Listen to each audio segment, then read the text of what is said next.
at Micro Sharp Pointy Things.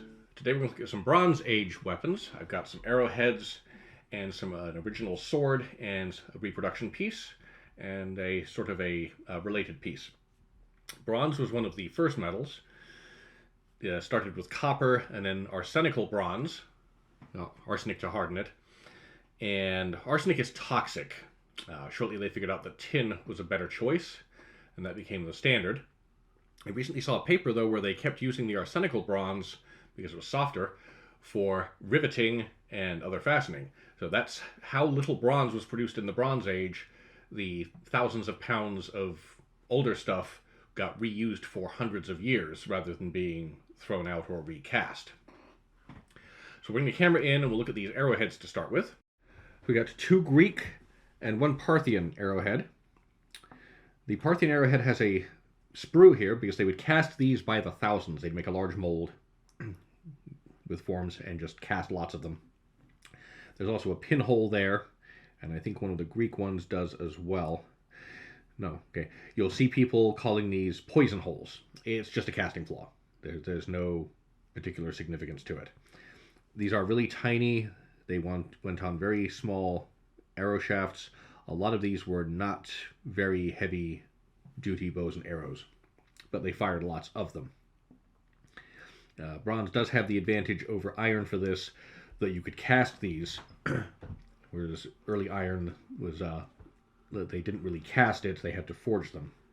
But these were produced by the millions. You can buy these quite a number of places, and you can buy reproductions. Now this is a bronze sword from Luristan. This came from an established collection. There are a lot of fakes from Luristan, or purported to be. That's now Western Iran, but this one has documentation going back quite a bit. So this is a sword, even though by our standards it would be a dagger, but this was supplemental to a spear. You'll notice it's been sharpened and worn away more on one side than the other. Once you had a tool, you were going to use it. And if you weren't stabbing someone today, well, yeah, there was onions to cut, brush to clear. This was originally, the blade was cast, and there's just a little bit of definition where the handle was then cast on top of the blade tang. I've seen several of these that probably came from similar molds. They have similar wear, because they keep reusing the same mold. This would have been stone, bone, or ivory inset as a handle. It's actually quite sturdy and durable for its age. So you cast bronze, then they would hammer the edges to work harden them. You can't harden by quenching the way you can with steel. So they were worked down. There's an art there because you want to compress the metal enough to harden it without cracking it and without deforming the shape too much. Because then you have to just recast and start over. There's no going back. Once you've effected a change in profile, it's permanent. It's slightly concave along there towards the tip to give it a sharper thrusting tip. And there's quite a bit of evidence from multiple sources that they would then work harden them back and forth to stiffen up the core. The Chinese took this to a high art. What they did, you'll see one of these at least in the Terracotta Warriors exhibit. It was a high copper core with a higher tin edge cast around it, and it even has lozenges of higher tin metal cast onto the surface for decorative purposes. But it's a beautiful piece of work. So, spear and wicker shield with leather was the primary accoutrements at the time. Bronze armor was just coming into being, and this would have been backup if the spear got lost or damaged. You then had at least a secondary weapon.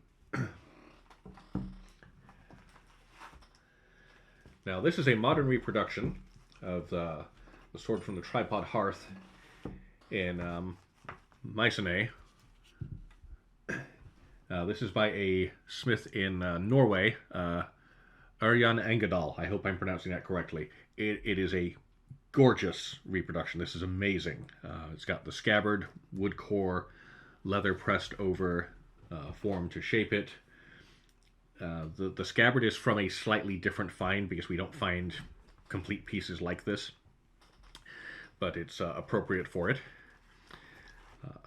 Embossed leather, bronze fittings. Originally, the grip would have been ivory. Obviously, we can't do that these days. So this is walnut.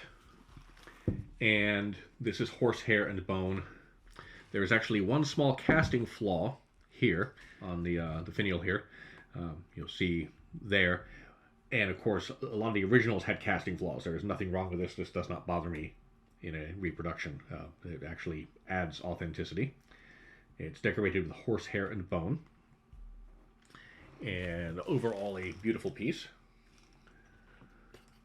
So you notice this is shorter than a modern sword, but it is a bit longer than that one. Swords got longer as time went on. They reached a common length up to about 18 or 20 inches, which is what you will find for the Celtic leaf blade, the Roman gladius. Part of that is it's approximately a segment length of the human arm, which makes it very easy to maneuver, versus a longer sword, which takes more leverage. Part of it was materials limitation. That's what they were able to do.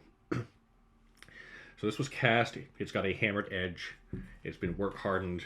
It's still fairly resilient, but it's hard enough to stab with. They did have smaller hands than we do, and this is a small grip. Speculating, it's possible it was used this way with the shield for a thrust up, but what became a common grip later in the Middle Ages was to put one finger over a keon. So it's entirely possible it was carried like this, and that would give you lots of leverage and lots of retention. It actually is a really tight grip like that, and the handle is oblong that way. The decorative piece here over the gap, that is gilded bronze. So there's actually gold. Sometimes they used gold, sometimes they just gilt the bronze that was there. The rivets, some of these rivets go all the way through, some of them are just decorative, and that was done all the way through the 1500s at least. They put extra rivets on just because they looked pretty. These are not a cheap reproduction. If you want one, I'm going to list the site. Understand that these are handmade, traditional way. This is 90% copper, 10% tin. Handmade, work hardened, hand finished, everything. It's a very elaborate piece. It's very historically accurate. And if you collect this type of thing, it's well worth it. Bronze does not decay the way iron does, so often sticks around longer. I'll let you guess for a moment when the last time a bronze sword was used in combat. And I'll give you another moment to think about it.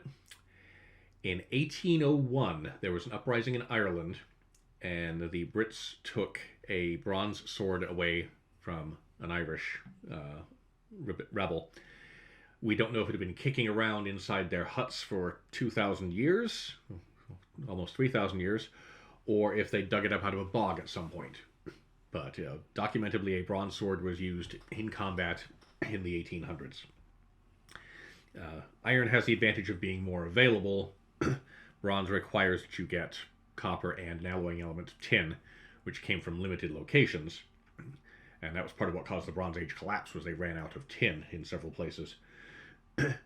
Iron has a lot of advantages, but bronze has the advantage of being more resilient to age.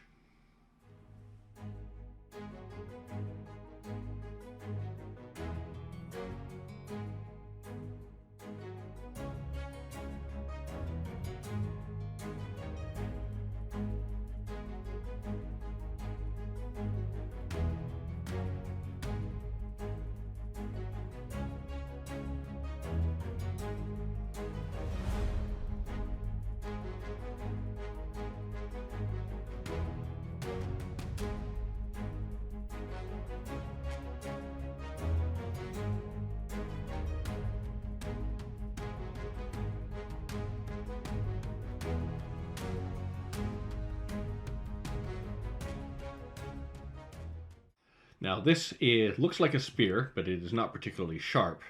This is a standard bearer from the Golden Horde in the Battle of Kulikovo in 1380, between the Russians, what became the Russian Empire, and the remnants of the Golden Horde. The Russians were outnumbered 4 or 5 to 1 and still managed to kill or drive off 8/9 of the Mongols. They were pretty sick of them by that point. It's got lineage to a spear, and of course you could still stab with it. I mean, that's still going to put a gaping hole in somebody even though it's not sharpened. It's got a lot of decor in it, and there's even some residual wood. We'll get a close-up here in a bit inside the tang. Beautifully shaped, nicely decorated, and they keep digging these up for hundreds of years. Early on they would just reuse them, repurpose them, reforge them, both the iron and the bronze, and later on they started selling them as souvenirs. But there's lots of them because there were tens of thousands of people fighting in that little chunk of land. So we'll get some close-ups on this.